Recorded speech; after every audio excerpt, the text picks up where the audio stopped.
आप सब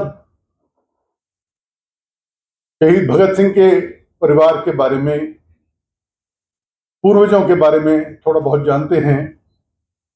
मेरे परिवार की 3 पीढ़ियां महर्षि दयानंद जी सरस्वती की प्रेरणा से भगत सिंह जी के दादा सरदार अर्जुन सिंह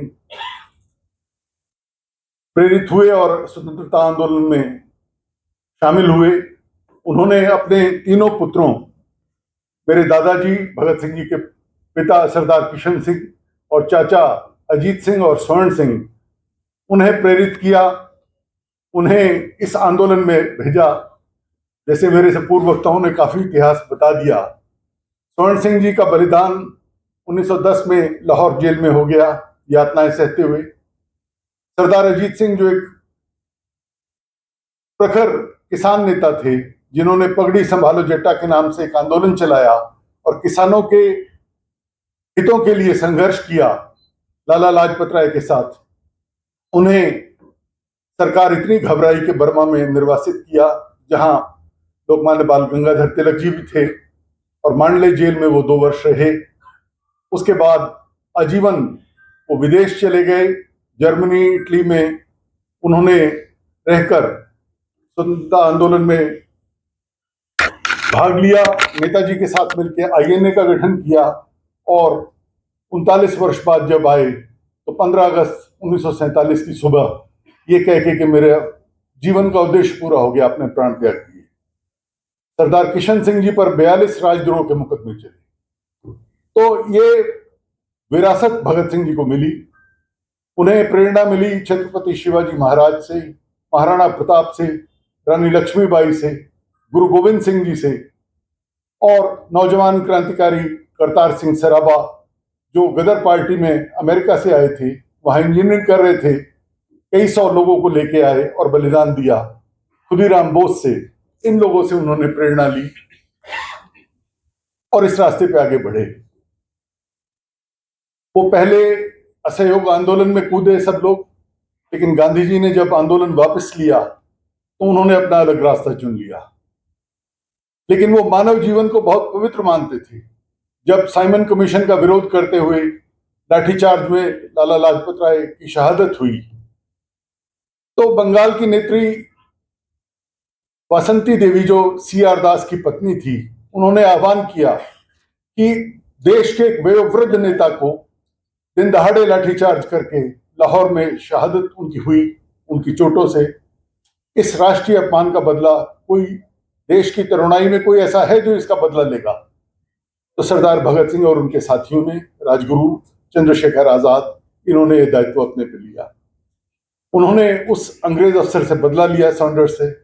यद्यपि वो मानव जीवन को बहुत पवित्र मानते थे और इंसान की एक खून की बूंद बहाना भी उचित नहीं समझते थे, लेकिन उन्होंने कहा कि राष्ट्रीय अस्मिता के प्रश्न पे इतिहास में ऐसे मोड़ आते हैं जब आपको कुछ भी कर गुजरना होता है राष्ट्रीय अस्मिता को बचाने के लिए, राष्ट्रीय अपमान का बदला लेने के लिए।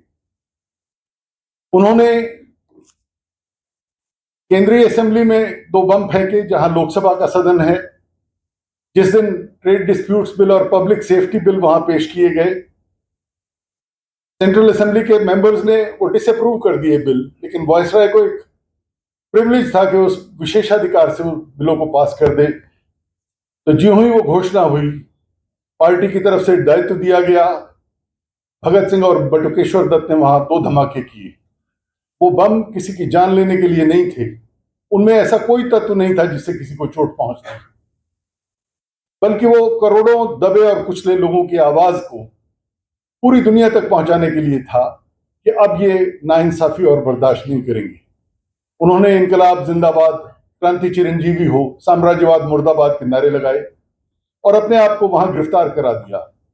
वो चाहते तो भाग सकते थे, बहुत वहां शोर शराबा था और बहुत हलचल थी, लेकिन उन्होंने गिरफ्तारी दी और अगले 1.25 वर्ष तक विभिन्न जेलों में वो रहे। उन पर अलग अलग अदालतों में मुकदमे चले, दिल्ली के सेशंस कोर्ट में, लाहौर में हाई कोर्ट में और बाद में एक स्पेशल ट्रिब्यूनल में, जिसमें 3 जज थे, 2 ब्रिटिश थे और एक हिंदुस्तानी जज थे।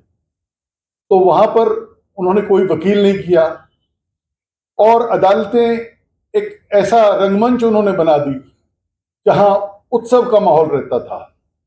अदालतों में सरफरोशी की तमन्ना अब हमारे दिल में है, देखना है जोर कितना बाजुए कातिल में है, अब न पहले वलवले हैं और न अरमानों की भीड़, एक मिट जाने की हसरत अब दिले बिस्मिल में है, जैसी गजलें गूंजती थी। मेरा रंग दे बसंती चोला जैसे गाने गूंजते थे। और इसी दौरान जब उन पर अदालत ने कहा कि आप इस तरह नहीं व्यवहार कर सकते, तो उन्होंने उसका बहिष्कार किया। उनके साथ बल प्रयोग किया गया पुलिस द्वारा, जिसके विरोध में जो भारतीय जज थे, वो जिस शहर में मैं रहता हूं सहारनपुर, वहां के थे जस्टिस आगा हैदर, उन्होंने उस ट्रिब्यूनल से रिजाइन कर दिया कि आपने अभियुक्तों के साथ ज्यादती की है। तो ऐसे परिवेश में उनका वो मुकदमा चला और जितने समय वो जेल में रहे उन्होंने लंबी भुकड़ताल की 114 दिन की, कि वो अपराधी नहीं है, सामान्य अपराधी नहीं है, वो स्वतंत्रता सेनानी है और उन्हें वैसी सुविधाएं चाहिए जो सरकार जिसके राज में कभी सूरज नहीं डूबता था, उस ब्रिटिश साम्राज्य को झुकना पड़ा। और 114 दिन बाद उनकी मांगे मानी गई और एबीसी क्लासेस जो जेलों में हैं, ये उन्हीं के संघर्षों का परिणाम है। उस संघर्ष में जतिननाथ दास का बलिदान हुआ जो बंगाल से थे, और जब उनके शव को वहां से कलकत्ता ले जाया गया लाहौर से विशेष गाड़ी में, तो नेताजी सुभाष चंद्र बोस साथ गए और नेताजी ने तब कहा था कि भगत सिंह अब एक व्यक्ति नहीं, वो क्रांति का पर्याय बन गए हैं। भगत सिंह जी बहुत बड़े अध्येता थे। जेल के दिनों में उन्होंने बहुत पुस्तकें पढ़ी, बहुत साहित्य पढ़ा, देश का विदेश का, और उन्होंने अपने विचारों को भी पुष्ट किया और एक क्षण भी खाली नहीं रही। अंतिम भेंट मेरे परिवार की उनसे जो हुई वो 3 मार्च 1931 को, जब पूरा परिवार मिलने गया। मेरे पिता स्वर्गीय कुलतार सिंह तो 12 वर्ष के थे, तो सब लोग बहुत गमगीन थे, बहुत उदास थे कि भगत सिंह अब चले जाएंगे। सिर्फ भगत सिंह ही ऐसे थे जो सबको उत्साहित कर रहे थे कि परीक्षा की ऐसी घड़ियां तो आती हैं और हमें निराश नहीं हो रहा है। वो सबको दिलासा दे रहे थे। मेरे पिताजी की आंखों में आंसू आ गए ये सोच के कि भाई से दोबारा मिलना नहीं होगा। और उनके जाने के बाद भगत सिंह जी ने उन्हें अपने जीवन का अंतिम व्यक्तिगत पत्र, निजी पत्र लिखा। प्रिय कुलतार, तुम्हारी आंखों में आंसू देख के बहुत दुख हुआ, तुम्हारी बातों में बहुत दर्द था। हौसले से रहना, सेहत का ध्यान रखना और शिक्षा ग्रहण करना। और फिर उर्दू में कुछ शेर लिखे। उसे फिक्र है हरदम नया तर्जे जफा क्या है, हमें ये शौक है देखें सितम की इंतहा क्या है। अंग्रेजों को तो ये चिंता है कि किस ढंग से, नए नए ढंगों से वो हमें यातनाएं दे सकते हैं, और हम उसकी परिणति देखना चाहते हैं कि किस लिमिट तक वो हमें यातनाएं दे सकते हैं, तंग कर सकते हैं। कोई दम का मेहमान हूं अहले महफिल, चिरागे सहर हूं बुझा चाहता हूं, मेरी हवा में रहेगी ख्याल की बिजली, ये मुझसे खाक है पानी रहे न रहे।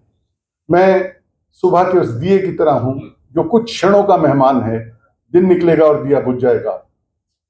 ये मानव शरीर तो मुट्ठी भर राख है, रहे या ना रहे कोई फर्क नहीं पड़ता, पर मेरे विचार जिंदा रहेंगे और देश की आने वाली पीढ़ियों को प्रेरणा देते रहेंगे। खुश रहो अहले वतन, हम तो सफर करते हैं, तुम्हारा भाई भगत सिंह। ये अंतिम पत्र उन्होंने लिखा, जो ना सिर्फ छोटे भाई को एक संदेश था, सारी युवा पीढ़ी को और आने वाली पीढ़ियों के लिए एक संदेश था। उनका एक अंतर बाकी सब स्वतंत्रता सेनानियों से ये है, जैसे बहन इंद्रायणी जी ने कहा कि उन्होंने सिर्फ अंग्रेजों को निकाल के स्वराज्य लाने की बात नहीं की, उन्होंने ये कल्पना भी की कि आजादी के बाद किस तरह का देश हो, एक समतावादी समाज जिसमें एक आदमी दूसरे आदमी का शोषण न करे, एक राष्ट्र दूसरे राष्ट्र को एक्सप्लॉइट न करे, इस तरह के समाज की उन्होंने कल्पना की। अभी जिन चीजों को लेके उन्होंने संघर्ष किए, अभी भी वो मुद्दे, चाहे सांप्रदायिकता का हो, प्रदेश, भाषा और धर्म के नाम पे बांट बंटवारे का हो, वो मुद्दे आज भी वैसे ही खड़े हैं। कल्पना कीजिए कि एक नौजवान 15-16 साल की उम्र में लेख लिखते हैं कि भारत की राष्ट्रभाषा कौन सी होनी चाहिए, सांप्रदायिकता का किस तरह से उपचार हो, छुआछूत की समस्या से हम कैसे निपटे, इन सभी बातों पे उन्होंने अपने विचार रखे। तो एक समाज की जिसकी उन्होंने कल्पना की थी, अभी भी वो संघर्ष जारी है। भगत सिंह जी की फांसी 24 मार्च 1931 को तय हुई थी, लेकिन क्योंकि जन आंदोलन चल रहा था बहुत जोर से कि उनकी फांसी को आजीवन कारावास में बदल दिया जाए, क्योंकि ऐसे लोग रोज पैदा नहीं होते। और उन पिटिशंस पे इंग्लैंड के हाउस ऑफ कॉमन्स के सदस्यों ने भी कुछ ने हस्ताक्षर किए। लाहौर में, जहां सेंट्रल जेल लाहौर में वो बंद थे, वहां पर व्यापक प्रदर्शन हो रहा था। तो सरकार में ये भावना आई कि कहीं फांसी रुक ना जाए, और प्रशासन के लोगों ने वो प्रीपोन कर दी।